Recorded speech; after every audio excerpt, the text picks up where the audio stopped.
जय हिंद मेरे प्यारे अजीज दोस्तों। आज हम फिर से बीएनएस का चैप्टर नंबर 3 लेकर आए हैं। इस वीडियो का नाम हमने दिया है पार्ट 3, क्योंकि हमने अध्याय 3 में सेक्शन 14 से लेकर सेक्शन 33 तक को पढ़ चुके हैं और 2 पार्ट में हम इस वीडियो को पहले ही यूट्यूब पर अपलोड कर दिए हैं। और आज हम पार्ट 3 लेकर आए हैं, अध्याय 3 का पार्ट 3 लेकर आए हैं, जिसमें हम सेक्शन जनरल एक्सेप्शन के सेक्शन 34 से लेकर 44 तक के सेक्शन का अध्ययन करेंगे। तो चलिए स्टार्ट करते हैं, इस वीडियो की शुरुआत करते हैं। सेक्शन नंबर 34 कहता है, बीएनएस का सेक्शन 34 कहता है कि धारा 34 के अंतर्गत प्राइवेट प्रतिरक्षा में दी गई बातें, देखिए हर एक व्यक्ति को यह राइट दिया गया है, पर्सनल राइट दिया गया है कि वह अपने प्रतिरक्षा के बचाव के लिए कुछ कार्यों को कर सकते हैं जो अपराध नहीं होंगे। तो उन्हीं प्रावधानों को जानते हैं और समझते हैं। सेक्शन 34 कहता है कि प्राइवेट प्रतिरक्षा में की गई बातें अपराध नहीं होती है।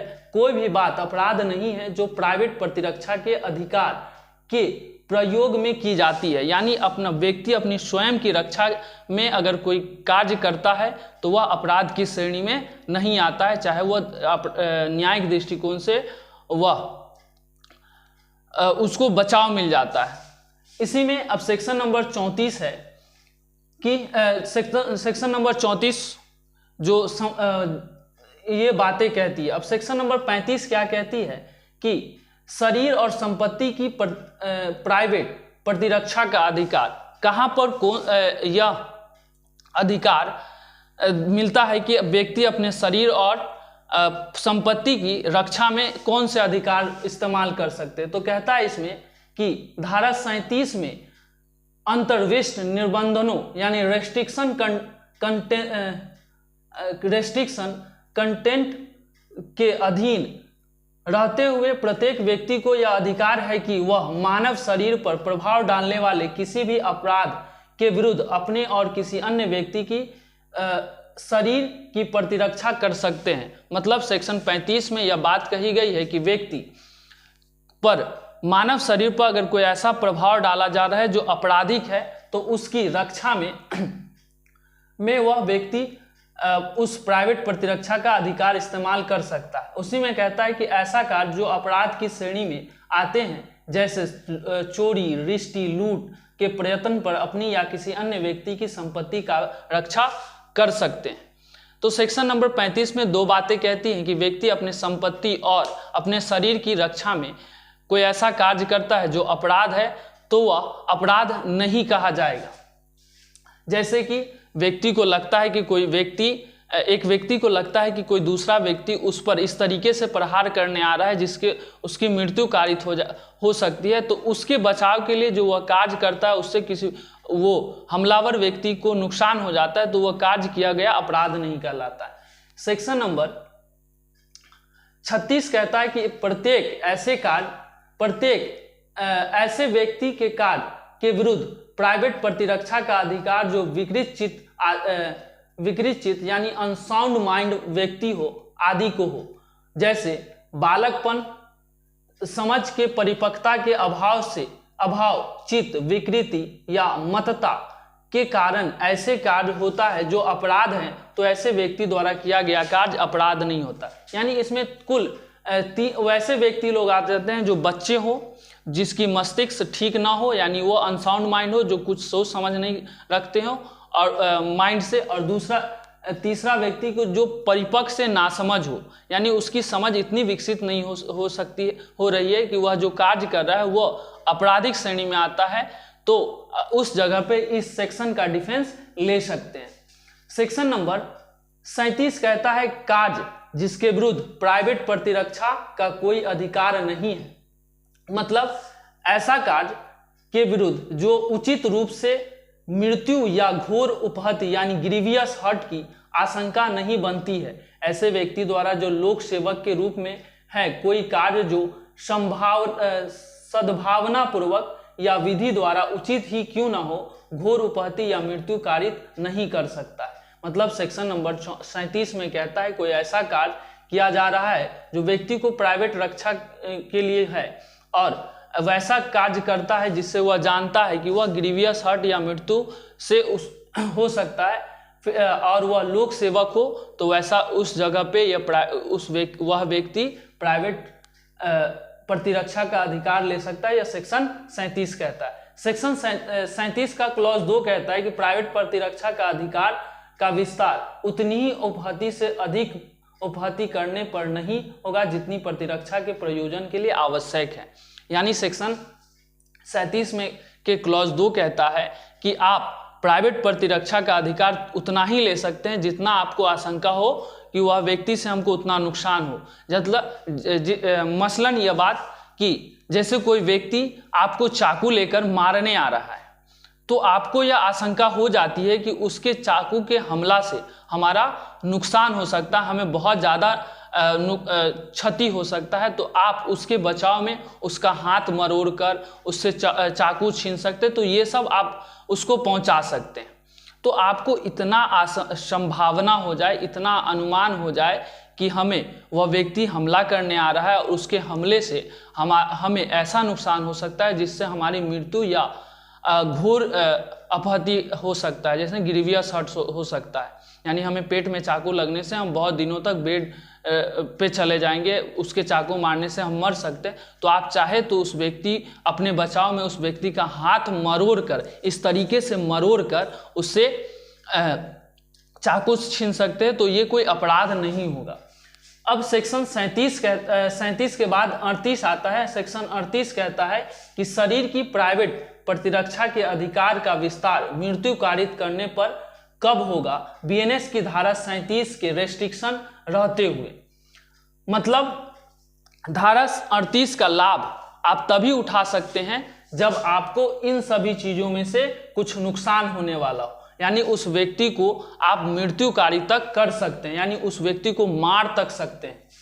तो ऐसा हमला जिसका परिणाम मृत्यु होगा, उस दौरान आपको यह आशंका हो जाती है तो उस व्यक्ति को आप मार सकते हैं। जैसे आपको कोई व्यक्ति बंदूक से गोली चलाकर आपको मारने की कोशिश कर रहा है, जिसको आपको पता चल जाता है कि उसके बंदूक चलाते ही उस बंदूक की गोली हमारे सीने में लगेगी और हम मृत्यु कारित हो सकते हैं, तो उस बचाव में आप उस व्यक्ति को मार तक सकते हैं। यह एक इक्वालिटी पे होता है कि आपको उस बंदूक लगने से आपकी मौत हो जा सकती है, तो उसी अनुपात में जो सेक्शन 37 का क्लॉज 2 कहता है, उसी के अनुपात में आप उसको घोर उपहति कारित कर सकते हैं।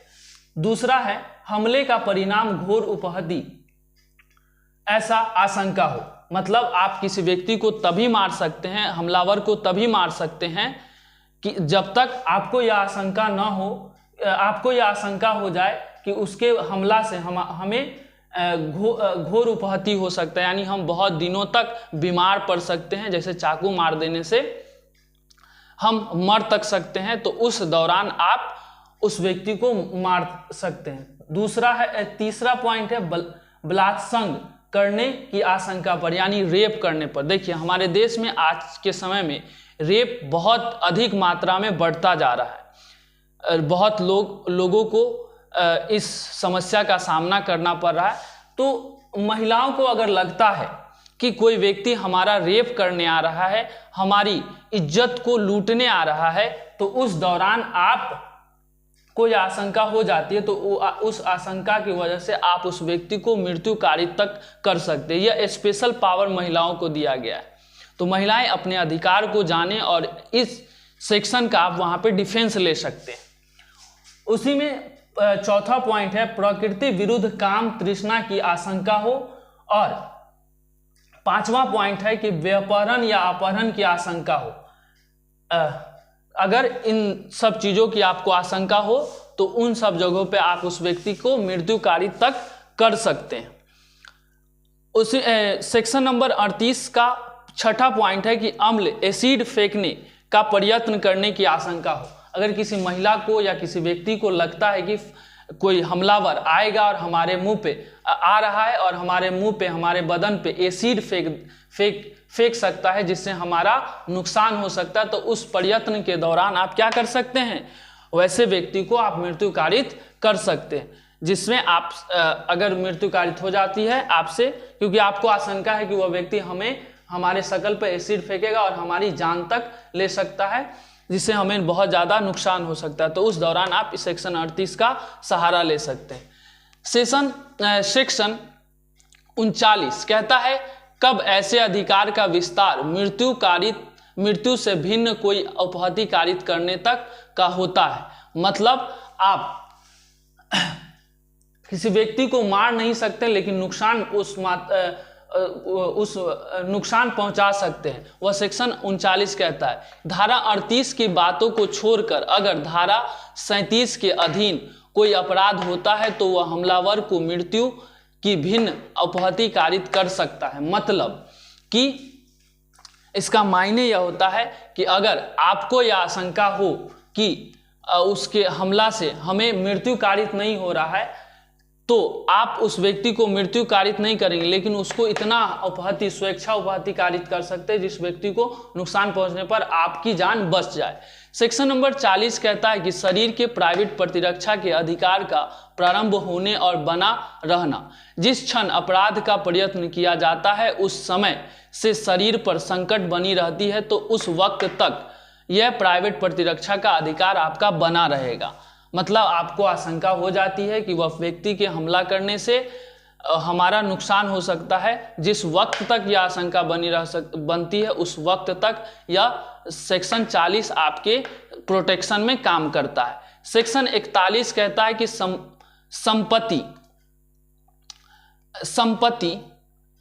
की रक्षा में मृत्यु कारित तक होता है। बीएनएस का सेक्शन 37 रेस्ट्रिक्शन देता है। उसके बाद कहता है कि लूट सूर्यास्त के बाद और सूर्योदय के पहले गृह भेदन में अग्नि या विस्फोटक से संपत्ति की अभिरक्षा में आप उस व्यक्ति को मृत्यु कारित तक कर सकते हैं। यानी आपकी प्रॉपर्टी को कोई लूटने आ रहा है या फिर सूर्यास्त और सूर्योदय के बीच में, सूर्यास्त के बाद और सूर्योदय से पहले आपके घर को कोई गृह भेदन कर रहा है, आपके घर से कोई लूटने आ रहा है, तो आप उस दौरान उस व्यक्ति को मृत्यु कारित कर सकते हैं, क्योंकि आपको आशंका, जानकारी मिल जाती है कि वह व्यक्ति आपके घर में से रखे कीमती सामान को लूट सकता है और आपके घर के सदस्य के किसी व्यक्ति को मार सकता है, तो उस दौरान आप उस व्यक्ति की मृत्यु कारित कर सकते हैं। सेक्शन नंबर 41 तक हमने जाना इन प्राइवेट प्रतिरक्षाओं को। सेक्शन नंबर 42, सेक्शन नंबर 43 और सेक्शन नंबर 44 ये सब भी प्राइवेट प्रतिरक्षा में काम आते हैं। लेकिन ये जो सेक्शन हम आपको बताए हैं, इन सेक्शनों को आप प्राइवेट प्रतिरक्षा के लिए इस्तेमाल कर सकते हैं अगर आपको ऐसा आशंका होती है तो। सबसे ज़्यादा इम्पोर्टेंट ये सेक्शन नंबर 38 है, क्योंकि सभी को यह सेक्शन नंबर 38 को जानना चाहिए। ये हमारे बहुत ही काम की चीज़ है, क्योंकि वर्तमान समय में हमारे देश में ऐसी व्यवस्थाएं बन गई है कि महिलाओं को रेप का शिकार होना पड़ता है, व्यक्तियों को मर्डर का शिकार होना पड़ता है। तो उस दौरान आपको अगर आशंका हो जाती है कि हमारा कोई व्यक्ति रेप कर सकता है, हमें कोई व्यक्ति मार सकता है, तो आपको यह सेक्शन नंबर 38 यह अधिकार प्रोवाइड करता है, यह अधिकार देता है कि आप उस व्यक्ति को मृत्यु कारित तक कर सकते हैं। तो यह हमारा विशेष राइट है जो इस वीडियो में हमने जाना, और आज बीएनएस का चैप्टर नंबर 3 कंप्लीट हुआ। इसको हम और आप मिलकर अच्छी तरीके से जाना और समझा। अगला वीडियो जो भी इम्पोर्टेंट इसका चैप्टर होगा उसको हम लाएंगे आपके सामने और बताने का कोशिश करेंगे। तब तक के लिए आप इंडिया की प्रगति में, इंडिया के विकास में हम सब मिलकर कार्यरत रहें और आगे बढ़ते रहें, सावधान रहें, सुरक्षित रहें और इंडिया के विकास में अपना अपना हाथ बटाएं।